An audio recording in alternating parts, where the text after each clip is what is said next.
नमस्कार, जय हिंद दोस्तों। तो दोस्तों, ये जो वामपंथियों ने ये जो पूरा एजेंडा है, जो नीट पेपर लीक के अगेंस्ट में हो रहा था, तो ये जो हाईजैक किया था और अपना एजेंडा पुश कर रहे थे वहाँ पे। तो क्या इनका एजेंडा अब ये ख़त्म हो गया है? अब जो ये प्रोटेस्ट है ख़त्म हो गया है? मुझे ऐसा लगता है कि इनका जो नया एम होगा वो होगा FCRA बिल। अब ये FCRA बिल क्या है? बहुत ही सिंपल एक बिल है जो कि गवर्नमेंट ने मार्च 2026 में ही इंडिकेशन दे दिया था कि इसमें अमेंडमेंट होगा। तो बेसिकली क्या है कि ये बिल बोलता है कि भाई, आप जो भी फॉरेन फंडिंग ले रहे हो या कोई भी इंडिविजुअल इंडिया का या कोई भी NGO या कोई भी ऑर्गेनाइजेशन अगर फॉरेन फंडिंग लेता है किसी भी बाहर के NGO से या ऑर्गेनाइजेशन से, it has to be transparent. वो ऑडिटेबल होना चाहिए और इसमें कहीं भी ऐसी कोई बात नहीं है कि फॉरेन फंडिंग को कट कर दिया जाएगा, आप नहीं ले पाओगे। ऐसा नहीं है। बस आस्क ये है कि it has to be transparent और कोई भी ऐसा कॉज जो कि नेशनल इंटरेस्ट को हिट करता है या सोसाइटी को हिट करता है या तोड़ने की बात करता है या आप इंटरनेशनल कुछ बात करते हो या कोई एजेंडा ऐसा है, तो उसको आप इसमें नहीं इंक्लूड कर सकते। वो ऐसा नहीं होगा। सो ऐसा कोई भी काम जो देश के विरुद्ध है, सोसाइटी के विरुद्ध है, इस पैसे से नहीं हो सकता। फॉरेन फंडिंग उसके लिए नहीं ली जा सकती।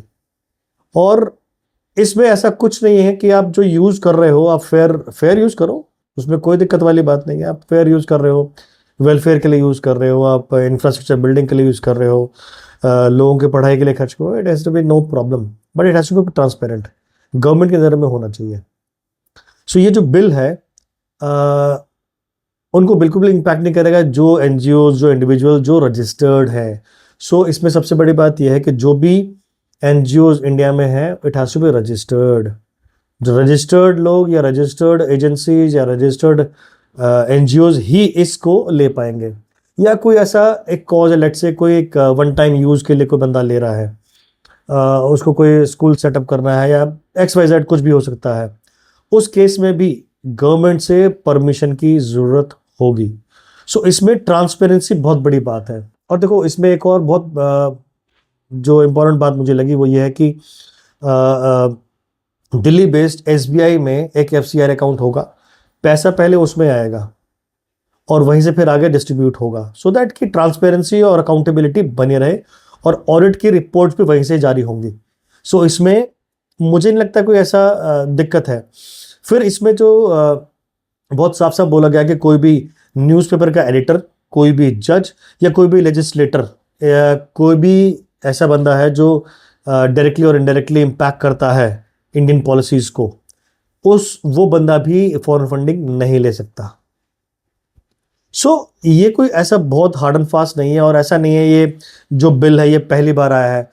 ये बिल जो शुरू हुआ था, जो बना था, जो प्रपोज हुआ था, जो बना था, ये 1976 में जब इमरजेंसी चल रही थी, जब इंदिरा गांधी इंडिया की प्राइम मिनिस्टर थी, तो उस समय उन्होंने ये इम्प्लीमेंट किया था।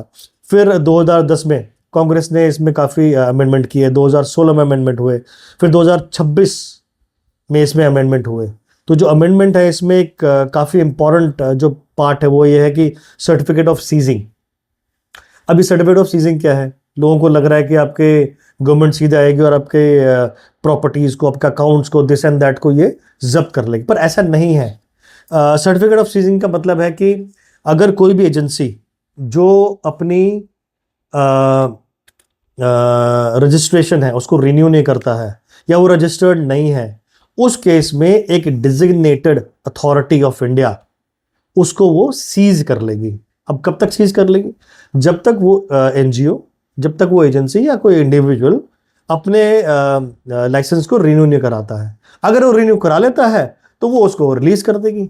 अदरवाइज अगर वो नहीं उसको छोड़ देता है तो गवर्नमेंट ऑफ इंडिया के पास में ये राइट होगा कि उसको वो बेच के या उसकी कुर्की करके वो राष्ट्र के खजाने में उसको जमा कर सकती है।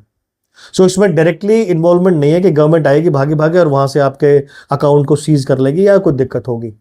ऐसा नहीं है। एक अथॉरिटी बनेगी जो उसको सीज करेगी और वो भी टाइम लिमिट के लिए, क्योंकि कोई भी ऐसा अथॉरिटी जो होती है वो उसका मोटिव सीज करना नहीं है, उसका मोटिव यह है कि चीजें लॉफुल चलें। ठीक है। तो अगर लॉफुल नहीं है तो यार, अगर लॉफुल नहीं है तो अगेंस्ट कॉन्स्टिट्यूशन हो गया, और अगर अगेंस्ट वो कॉन्स्टिट्यूशन हो गया तो it is very difficult to survive. भैया आपको लॉ तो मानना पड़ेगा, जहां रह रहे हो वहां का लॉ तो मानना पड़ेगा आपको। सो फॉरेन फंडिंग लेने के लिए मना नहीं है, it has to be transparent. तो वो अथॉरिटी भी जब आप उसको अपने लाइसेंस को रिन्यू करा दोगे, वो आपका रजिस्ट्रेशन हो जाएगा तो आपको रिलीज कर देगी उसको, उसमें ऐसा कुछ नहीं है। प्रॉब्लम कहाँ पर है इसमें कि ज़्यादा इसमें जो इम्पैक्टेड जो स्टेट्स हैं वो पंजाब और मिजोरम। तो पंजाब में ऐसे बहुत सारे मिशनरीज हैं जिन्होंने काफ़ी बड़ी प्रॉपर्टीज़ वहाँ बनाई हैं और उनको ये ज़्यादा दर्द है, क्योंकि अगर वो इसको रजिस्ट्रेशन नहीं रिन्यू कराएंगे then it has to be seized, और अगर वो लीगल डॉक्यूमेंट नहीं प्रोड्यूस कर पाए तो फिर गवर्नमेंट उस पर एक्शन लेगी। और सेम गोज विद मिजोरम। सो मिजोरम में भी ये बड़ा ही क्लियर है कि जिस तरह से प्रॉपर्टीज, और बहुत ज़्यादा वहाँ पे क्रिश्चियन मिशनरीज एक्टिवेटेड हैं, बहुत बड़ी संख्या में लोगों का कन्वर्जन वहाँ पे हुआ है। तो इन चीज़ों को देखते हुए गवर्नमेंट ने ये एक्शन लिया है। अच्छा, इसमें सुप्रीम कोर्ट का भी इसमें आता है। 2022 में सुप्रीम कोर्ट ने नोवल हार्बर और यूनियन ऑफ इंडिया में ये बहुत ही क्लियर कर दिया था कि भैया ये जो आपका फॉरेन फंडिंग है ये आपके फंडामेंटल राइट्स में नहीं आता है। रिस्ट्रिक्शंस आपके इसको इम्पैक्ट करेगी, उस पर इंप्लीमेंट होंगी। अब गवर्नमेंट ऑफ इंडिया का इसमें कोई लेना देना नहीं है, इसमें बेसिकली सुप्रीम कोर्ट ने ये जो नोटिफिकेशन लाया है, सुप्रीम कोर्ट 2022 में हो गया था ये। अब यहाँ पे लोग बोलेंगे कि यार ये तो सुप्रीम कोर्ट ही ये हमारे एजेंडे में फिट नहीं बैठता, तो सुप्रीम कोर्ट की बात क्यों माननी है। अब जहाँ पे सुप्रीम कोर्ट इनके एजेंडा में फिट बैठता है लेफ्टिस्ट के, वहाँ पे सुप्रीम कोर्ट सबसे बेटर और सबसे अच्छी ऑर्गेनाइजेशन बन जाती है, और जहाँ पे नहीं होता है, इनके अगेंस्ट में जजमेंट आ जाता है, तो उसमें सुप्रीम कोर्ट जो है वो बायस हो जाती है। तो ये बात तो ठीक नहीं है। इतनी हाई तौबा जो मचा रहे हैं इसमें, मुझे नहीं लगता है कि इतनी हाई तौबा मचाने की ज़रूरत है इसके अंदर में। एक सिंपल सा ये लॉ है कि भैया अगर कोई भी फॉरेन फंडिंग आपके पास आ रही है तो भैया आपको ये जो लॉ है वो मानना पड़ेगा। और इसमें गवर्नमेंट ने बड़ा ही अच्छा काम कर रही है। मुझे ऐसा लगता है कि FCRA बिल लाना बहुत ही ज़रूरी है। It is a requirement of our country, और हमारे सॉवरेनिटी को ये सपोर्ट ही करेगा। सो आपका क्या कहना है इस बारे में, FCRA बिल के बारे में, और क्या चाहते हैं आप कि FCRA बिल आए, या क्या आपके इसमें कमेंट्स हैं, प्लीज़ मुझे कमेंट करके ज़रूर बताएं। वीडियो देखने के लिए थैंक यू। जय हिंद, नमस्कार।